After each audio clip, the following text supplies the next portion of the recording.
सभी स्टूडेंट्स को मेरा नमस्कार। स्वागत है मेरे YouTube channel chemistry hub with Abhishek Kesarwani पर। जैसा कि इसके पहले की क्लास में हम लोगों ने पढ़ा था क्लोरोबेंजीन के रासायनिक गुण और रासायनिक गुण में क्लोरोबेंजीन की प्रतिस्थापन अभिक्रियाएं। अब हमको पढ़ना है क्लोरोबेंजीन की अन्य अभिक्रियाएं।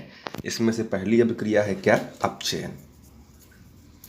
क्लोरोबेंजीन को अगर हम निकिल एल्युमिनियम मिश्र धातु और क्षार द्वारा अपचयन कराने पर क्या प्राप्त होता है? बेंजीन। अगर क्लोरोबेंजीन को निकिल एल्युमिनियम मिश्र धातु, देखिए निकिल एल्युमिनियम मिश्र धातु के साथ क्या करते हैं? अपचयन। अपचयन का मतलब हमने बताया था हाइड्रोजन का जुड़ना। हाइड्रोजन देखिए इसमें जुड़ जा रहा है। देखिए यहाँ से क्लोरीन क्या हो रहा है? बाहर निकल रहा है। देखिए यहाँ पे दो हाइड्रोजन है, एक हाइड्रोजन पॉजिटिव, एक हाइड्रोजन नेगेटिव। यहाँ से क्लोरीन बाहर निकला, ये नेगेटिव और यहाँ ये पॉजिटिव। ये पॉजिटिव देखिए, ये नेगेटिव मिलकर क्या निकल गया? HCl। ये पॉजिटिव यहाँ जा, ये पॉजिटिव क्या हो गया?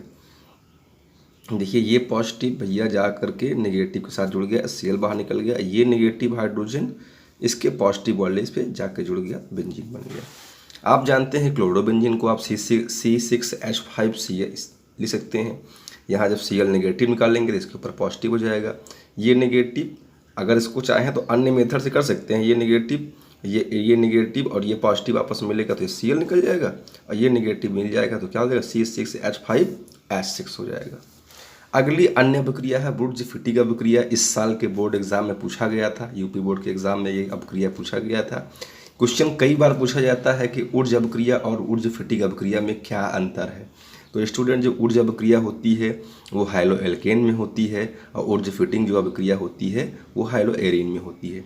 तो क्लोरोबेंजीन की निर्जल ईथर में सोडियम की उपस्थिति में मेथिल क्लोराइड के साथ, देखिए यहाँ पर भी देखिए क्या है, वहाँ पर देखिए शुष्क ईथर था, यहाँ पर निर्जल ईथर है, और सोडियम धातु की उपस्थिति में मेथिल क्लोराइड के साथ कराने पर क्या प्राप्त होता है? टायलुइन प्राप्त होता है। इसको हम लोग क्या कहते हैं? फिटिंग अभिक्रिया। देखिए ये क्लोरोबेंजीन है, यहाँ पर देखिए क्लोरोबेंजीन है, और ये देखिए क्या है? Methyl chloride.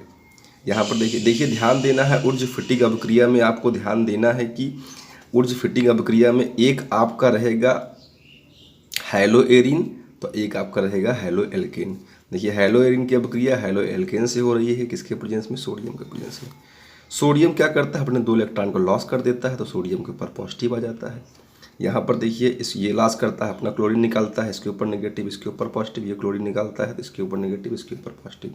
2 नेगेटिव 2 पॉजिटिव मिल करके 2NaCl बाहर निकल जाता है। यहाँ पर भी पॉजिटिव, यहाँ पर भी पॉजिटिव।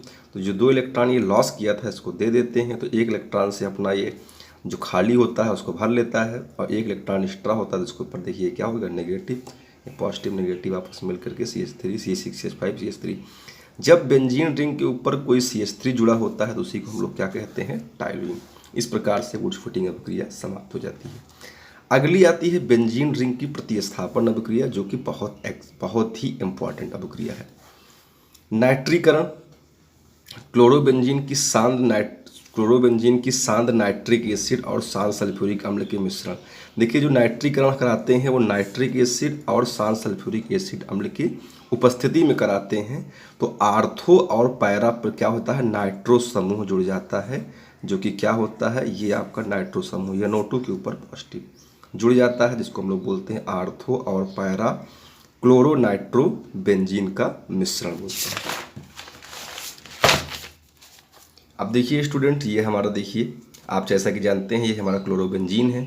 इसको हम लोग बोलते हैं आर्थो, इसको हम लोग बोलते हैं मेटा, इसको हम लोग बोलते हैं पैरा। बहुत ध्यान से देखिएगा, एक अभिक्रिया अगर आप देख लेंगे तो पूरी तरह समझ जाएंगे। देखिए पहली बार हम क्या करते हैं? हाइड्रोजन जो निकालते हैं आर्थो वाइल्स निकालते हैं। जब हाइड्रोजन निकालेंगे तो पॉजिटिव के रूप में, यहाँ पर क्या लग गया? नेगेटिव के रूप में। अब जो हम यहाँ जहाँ शांत नाइट्रिक अम्ल और सल्फ्यूरिक अम्ल से कोई मतलब नहीं है, केवल और केवल मतलब किससे? हमको नाइट्रिक अम्ल से। तो नाइट्रिक अम्ल में देखिए ये यहाँ पर 3 ऑक्सीजन है, 1 ऑक्सीजन हमने यहाँ लिख लिया, तो क्या हो गया? OH NO2। अब जब इसको निकालेंगे OH नेगेटिव के रूप में निकलेगा, तो बहुत सीधी सी बात है, इसके ऊपर पॉजिटिव लग जाएगा। देखिए ये नेगेटिव पॉजिटिव लिखा है। यहाँ से हाइड्रोजन पॉजिटिव OH नेगेटिव मिल करके H2O बाहर निकल जाता है, और यहाँ पर देखिए NO2 जा करके जुड़ जाता है। जैसा देखिए आर्थो क्लोरो नाइट्रो बेंजीन, ये समाप्त हो जाता है। फिर दूसरी बार क्या करते हैं, दूसरी बार आपको बता दे रहे हैं कि देखिए फिर से एक बेंजीन रिंग लेते हैं। देखिए ये बेंजीन रिंग फिर से लिए, क्लोरोबेंजीन। उसके बाद अभी एक बार इन्होंने आर्थो से निकाला था, तो अब क्या किससे कहाँ से निकालते हैं, पैरा से निकालते हैं। अब पैरा से एक हाइड्रोजन निकालते हैं तो हाइड्रोजन पॉजिटिव के रूप में निकलता है। हाइड्रोजन पॉजिटिव और OH नेगेटिव मिलकर के क्या होता है, H2O बाहर निकलता है और ये NO2 जा करके पैरा पर जुड़ जाता है। तो क्या बन जाता है, ये यहाँ पे क्या बन जाता है, पैरा क्लोरो। देखिए पैरा पे क्लोरीन भी जुड़ा हुआ है, तो पैरा क्लोरो नाइट्रोबेंजीन। उसी तरीके से आपका सल्फोनीकरण होता है। बस यही है, सल्फोनीकरण में आपको किसका लेना पड़ता है, सल्फ्यूरिक एसिड अकेले को लेना पड़ता है। क्लोरोबेंजीन की शान सल्फ्यूरिक अम्ल के साथ गर्म करने पर फिर से आर्थो और पैरा पे क्या बन जाता है, सल्फोनिल समूह जुड़ जाता है, जिसको हम लोग क्या बोलते हैं, SO3H। ये सल्फोनिल समूह होता है जो कि आर्थो और पैरा पर जुड़ जाता है।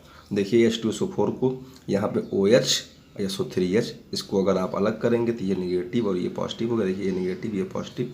एक बार हमने कहा था, एक बार आप आर्थो से निकाल लेंगे तो हाइड्रोजन पॉजिटिव OH नेगेटिव मिलकर H2O बाहर निकल जाएगा और SO3H जाकर के यहाँ पर जुड़ गया। तो इसका हो गया आर्थो क्लोरो। देखिए आर्थो पे क्लोरो जुड़ा हुआ है, आर्थो क्लोरो सल्फ्यूरिक एसिड।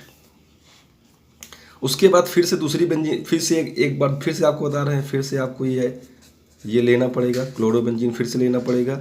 अब कहाँ से निकालना है हाइड्रोजन, अब आपको पैरा से निकालना है। अब पैरा से निकालेंगे तो हाइड्रोजन पॉजिटिव OH नेगेटिव मिलकर के H2O बाहर निकल जाएगा और SO3H फिर पैरा जुड़ जाता है। तो क्या बन जाता है, यहाँ पर जो बन जाता है वो बनता है पैरा क्लोरो सल्फोनिक एसिड। अब आता है अगला हाइलोजनीकरण। हाइलोजनीकरण क्या होता है, प्रकाश की अनुपस्थिति में आयरन या आयोडीन की उपस्थिति में, देखिए यहाँ पर सनलाइट अनुपस्थित होगा, आयरन या आयोडीन की उपस्थिति में क्लोरोबेंजीन की क्लोरीन से अपग्रेड। देखिए क्लोरोबेंजीन की किससे करा रहे हैं, क्लोरीन से ही करा रहे हैं। तो क्या बनता है, आर्थो और पैरा डाइक्लोरोबेंजीन का मिश्रण। फिर से वही कंडीशन इसकी उपस्थिति में हो रहा है। देखिए क्लोरीन देखिए हमने लिया है, एक नेगेटिव एक पॉजिटिव। तो सबसे पहले कहाँ से निकालते हैं, आर्थो से निकालते हैं। देखिए हाइड्रोजन पॉजिटिव के रूप में निकलेगा। देखिए यहाँ से हाइड्रोजन जब पॉजिटिव के रूप में निकलेगा, यहाँ पर देखिए हाइड्रोजन पॉजिटिव के रूप में निकलता है, तो यहाँ पर क्या हो जाता है, यहाँ पर देखिए नेगेटिव हो जाता है, पॉजिटिव नहीं, यहाँ पर नेगेटिव रहेगा और नेगेटिव वाले के ऊपर क्या जुड़ जाएगा, पॉजिटिव वाला जा करके देखिए जुड़ जाएगा। जब पॉजिटिव वाला जाकर जुड़ जाएगा, देखिए क्या हो गया, आर्थो पे जुड़ गया। तो इसको हम लोग क्या कहते हैं, इसी को हम लोग बोलते हैं आर्थो डाइक्लोरोबेंजीन का मिश्रण बोलते हैं। और दोबारा क्रिया आपकी हो जाती है नीचे से, तो उसको हम लोग बोलते हैं पैरा डाइक्लोरोबेंजीन का मिश्रण। इस प्रकार से आपका इसका रासायनिक गुण समाप्त हो जाता है। एक लास्ट टॉपिक अभी और बचता है जिसको हम लोग बोलते हैं DDT। कुछ ही देर में उसकी भी क्लास हम स्टार्ट कर देंगे।